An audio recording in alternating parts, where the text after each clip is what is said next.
Hi, I'm Lisa Leiter. In Chicago Business Today, gas bills spike. Small businesses and residents in the northern suburbs could eventually see their natural gas bills jump.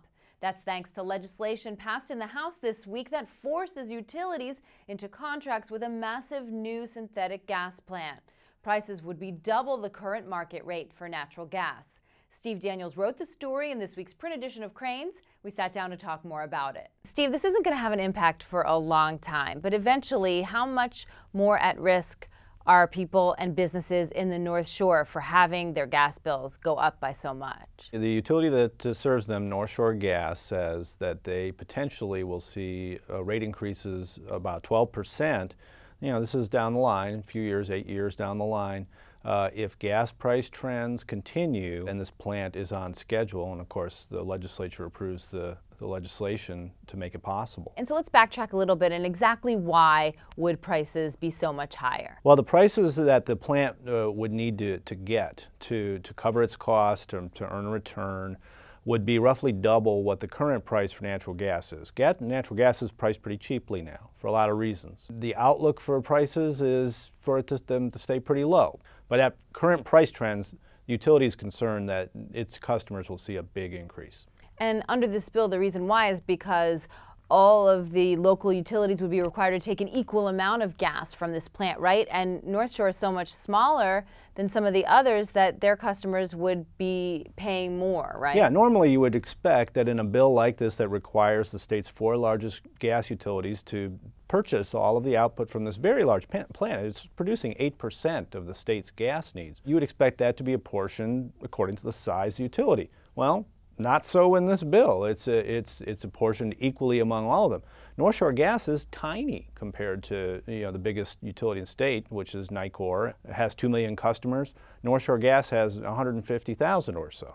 So it obviously will have a bigger impact on North Shore Gas than it will on Nektar and the other utilities that have to buy the gas from this thing. And Nektar and Peoples Gas were at odds on this in Springfield, which is very unusual for them. So what's going on there? Yeah, normally the gas utilities have similar interests when legislation comes up or regulations, and they tend to take similar lobbying stances. It's pretty unusual to see one of them very strongly oppose this bill, and that was Peoples Gas, and its sister company is North Shore Gas. So the two companies operate hand in hand.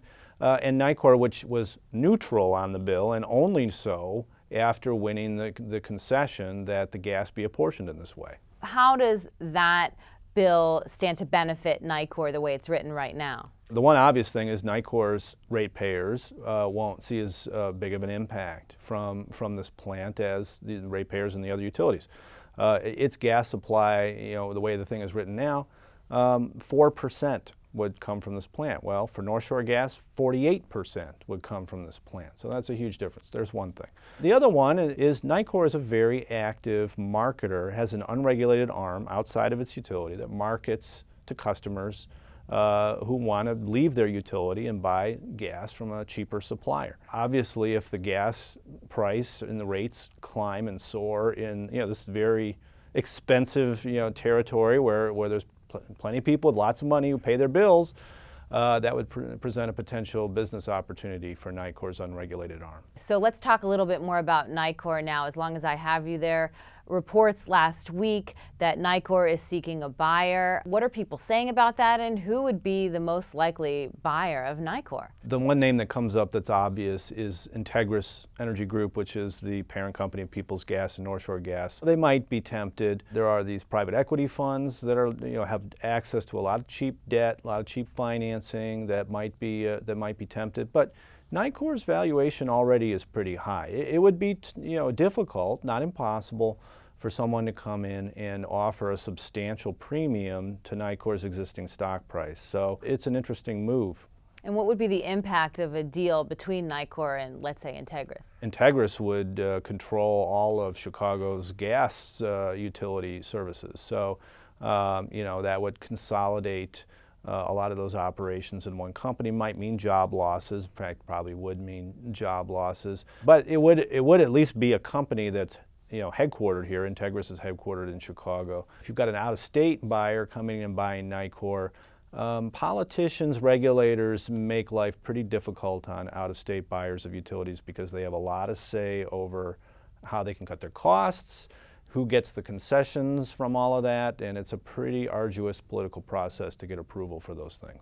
Okay, Steve, well, we'll be watching this one. Thanks so much. Thank you. And that's this edition of Chicago Business Today. For more on this story, be sure to check out this week's print edition of Crain's and chicagobusiness.com. Thanks for watching. We'll see you tomorrow.